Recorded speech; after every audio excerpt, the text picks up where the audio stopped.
Presyo kan baga sa merkado publiko kan Calabanga, Camarines Sur nagtitinir sa parehong presyo na 46 hasta 56 pesos kada kilo. Alagad sa kabangaan kan Oktubre, posibleng magbabaini nin dikit kasabay kan pagpuunaman kan aranihan sa banwaan. Uyan report ni Jessica Calinog.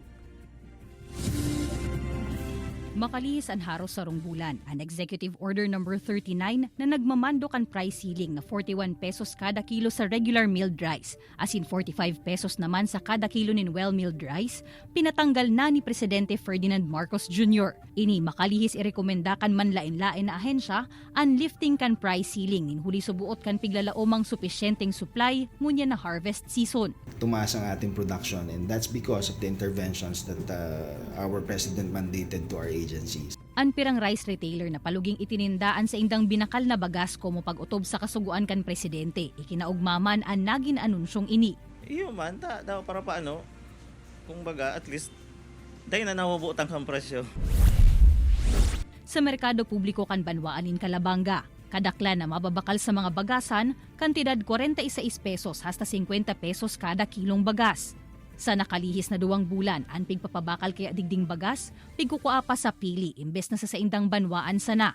Apwera sa mahal na bakal, dugang nagastos man ang transportasyon kaini. Mababa yan ma'am, taong yan na mid-October, talagang ang crop season mid-October, po ang aranihan, kaya medyo mababa. Bumbunto, Calabanga, Green Pang area, mga may patalagang hinog na. By then sir, possible na magbaba?